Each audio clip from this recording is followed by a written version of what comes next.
During their Italian vacation, a young Danish family befriends a kind Dutch couple with a mute child. Months later, they're surprised by an invitation to the country house of their new friends. What was supposed to be a pleasant weekend takes a sinister turn. At night, a car navigates a remote dirt road, trees whizzing past in the headlights. It halts, and a silent man and woman disembark, unloading luggage. The scene shifts to sunny Italy, with a grand hotel and a vast pool where vacationing families bask. Married couple Bjorn and Louise relaxes on loungers while their daughter Agnes swims. A stranger seeks to share their lounger. A few hours ahead, we find Bjorn and Louise preparing for a formal dinner, leaving their daughter Agnes in the care of a nanny. During the dinner, their attention is drawn to an unfamiliar couple, and Bjorn recognizes the man as the same stranger from the pool. He raises a toast, expressing a desire to get to know everyone better. The next morning, the family embarks on a city tour, but Agnes loses her beloved toy. Bjorn retraces their steps, eventually finding the lost bunny. Upon returning, he encounters the same couple from the previous night, now with their child, Abel. They bond over lunch, with Louise's vegetarianism supported by the man, Patrick. The families form a connection, and though the vacation ends, an unexpected letter invites them to spend a weekend with Patrick, Karen, and Abel. An unexpected invitation to the Netherlands comes their way, and though it's an unusual offer from relatively unfamiliar acquaintances, Bjorn can't shake the idea. Over dinner with friends one evening, he shares the story of the Dutch couple they met during their summer vacation. After much deliberation and with encouragement from their friends, Bjorn and Louise decide to accept the invitation. They journey to the Dutch countryside, where the hosts warmly receive them, assisting with luggage. Patrick offers Bjorn a beer and shows him the pool, while Karen introduces Louise and Agnes to Abel, a silent boy. Agnes's bed is a simple mattress on the floor, a detail Louise decides not to dwell on. They delay confronting this matter, focusing on the roasted suckling pig for dinner. Patrick carves and insists Louise try a bite. After dinner, Bjorn takes out the trash and encounters a speechless Abel, unsettling the atmosphere. They inquire about his well-being, and Patrick and Karen reassure them. Abel's behavior, a result of a congenital condition called aglossia, is considered normal, and he'll soon drift off to sleep. After the evening, everyone retires to their rooms. Bjorn and Louise tuck Agnes into bed and extinguish the lights. The next morning, the group takes a field trip. At a playground, the adults engage in conversation while Agnes climbs up a slide. However, she's unable to slide down because Abel occupies it, unresponsive to her pleas. Even Louise's attempts go unanswered. In her politest manner, she approaches Abel's parents, hoping to persuade their son to move. Patrick begrudgingly complies, removing his son from the slide and demanding an apology. He then rejoins the group, leaving Bjorn and Louise taken aback by the incident. Bjorn and Louise, stunned by the peculiar events, decide to continue their conversation later. Louise confides in Bjorn about her desire to leave the unusual acquaintances behind. Karen interrupts, inviting them to dinner. They reluctantly agree. While preparing for dinner, Louise is bewildered as she sees an undressed Abel. She questions Karen, who's equally surprised, claiming there were no plans for the children to be together. A new caregiver arrives, introduced by Karen. Patrick hastily ushers everyone into the car. With a heavy heart, Louise leaves Agnes with the caregiver and Abel, joining the others in the car. Bjorn and Louise feel awkward and tense in the car as Patrick and Karen chat in Dutch, seemingly ignoring their guests. At the restaurant, Patrick takes charge of ordering, given the unfamiliar menu. Louise, a vegetarian concerned about the environment, reminds him of her dietary preference. Patrick agrees, but mentions she doesn't entirely abstain from fish, despite its environmental impact. Tension hangs in the air, which Bjorn tries to ease by suggesting a toast. As the group enjoys their drinks, Patrick and Karen start dancing, cuddling, and sharing tender kisses. Observing this endearing scene, Bjorn invites Louise to join in the dance. As they join the dancers, Bjorn and Louise also partake, but their enthusiasm wanes as Patrick and Karen's dance turns into a passionate display of affection, leaving them feeling uncomfortable. After the dinner, Patrick playfully inspects the hefty bill and expresses astonishment. Bjorn offers to contribute, but when he reaches for his credit card, he realizes Patrick is waiting for the guest he invited to foot the bill. Bjorn reluctantly pays up. Returning home, they find their children peacefully asleep. Louise opts for a shower, but in the midst of it, she hears the bathroom door open and someone brushing their teeth. Frozen in fear, she listens as the person finishes and departs. Now in bed, Bjorn and Louise decide to take action.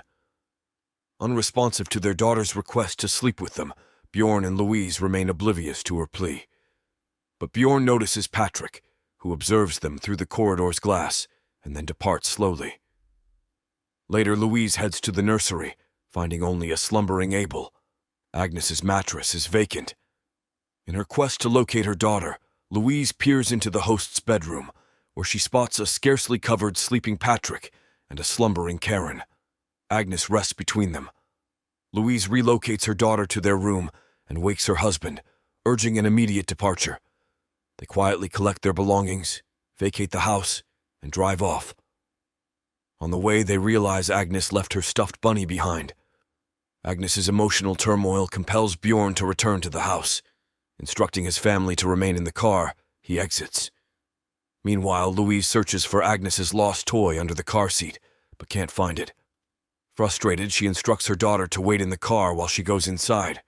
Inside, Louise overhears the men's conversation, learning that Patrick inquires about their abrupt departure. Karen joins, making it awkward. Bjorn explains their reasons, prompting Patrick to seek more details. Openly, Louise and Bjorn express their grievances. In response, Patrick and Karen offer heartfelt apologies, inviting them to stay and promising a better day ahead. Touched by their sincerity, the guests decide to remain. The day begins with the children playing, women gardening, and the men shopping for groceries, all working to mend the atmosphere. Patrick offers Bjorn another apology, acknowledging his occasional mood swings.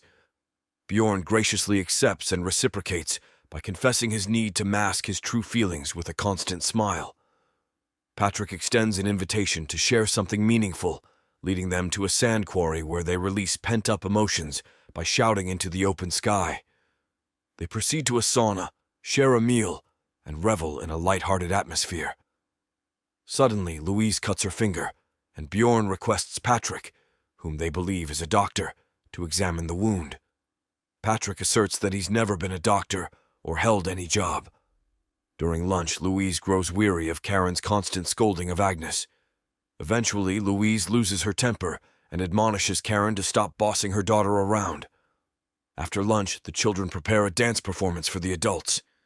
Patrick abruptly halts the music and scolds Abel angrily for his poor dancing. He restarts the music, but the same scenario unfolds. Patrick's frustration escalates, leading to shouts and physical aggression towards his son. Agnes joins her mother, declaring she doesn't want to dance. Patrick insists they form a duet. Uncertain how to react, Bjorn and Louise encourage Agnes to try once more. The dance recommences, but in a sudden fit of rage, Patrick hurls a glass, originally used for tea, at his son. Agnes leaps into Louise's arms. Patrick restarts the music, making a sobbing Abel dance alone. Bjorn, incensed, takes the stereo from Patrick's grip and shuts it off, questioning the acceptability of such treatment towards a child. Patrick and Karen insist this is their parenting approach and struggles to fathom the guests' reactions. In the evening, as Bjorn brushes his teeth before bed, Patrick unexpectedly enters, using the toilet for a bowel movement. The situation is peculiar and uncomfortable, given their relative unfamiliarity. Later in the night, Bjorn hears Abel crying and Patrick's loud scolding. The blaring television permeates the entire house. Bjorn rises, leaves the bedroom, and quietly navigates the dark house, finding no sign of the hosts. Observing the open door of a nearby house, he steps outside, considering the possibility of meeting someone from their group. As he crosses the threshold of the small house, he explores the attic. Bjorn discovers a multitude of cameras carefully arranged on the shelves. As he ascends, he finds the walls entirely covered with photographs. A closer inspection chills him to the bone, as the pictures depict Patrick, Karen, and other young couples much like himself and Louise.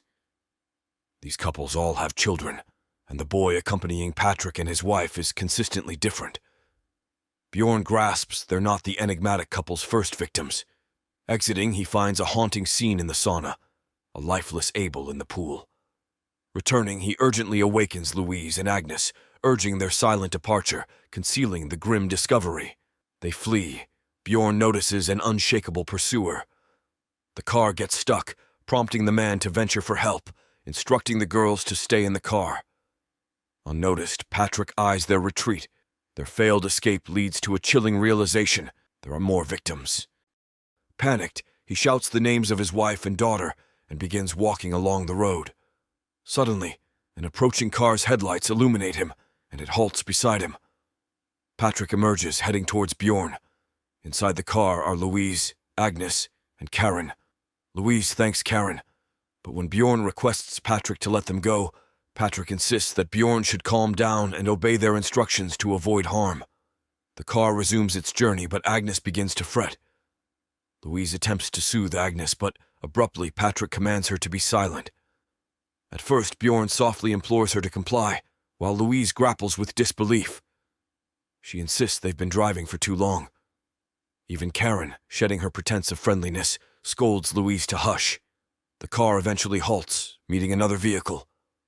Patrick orders the women to be quiet and violently strikes Bjorn several times. A familiar caregiver exits the other car, wrenching open Louise's passenger door and restraining her. Simultaneously, Karen wields scissors to sever Agnes's tongue. The caregiver extricates the girl, drives away, and locks the doors, preventing Louise from pursuing her daughter. Finally, the car stops again, and Patrick and Karen extend an invitation the guests are compelled to follow suit. Bjorn and Louise cautiously exit the car and stand at the road's edge as Patrick commands them to undress and descend into the ditch. Obediently, the couple disrobes, descending in silence, where they embrace, preparing for their farewell. A stone, hurled from above, strikes Louise in the head, causing her to collapse. Bjorn leans over her, but a second rock knocks him down. The sadistic assailants begin pelting them with heavy stones until no signs of life remain. Morning emerges, and lifeless bodies rest at the ditch's base. Louise's vacant gaze is fixed on the sky. In the final scenes, we witness a joyful couple, Patrick and Karen, embarking on a sunny vacation with their daughter in the back seat. Nevertheless, their daughter is mute, afflicted by a congenital condition known as aglossia, leaving her born without a tongue.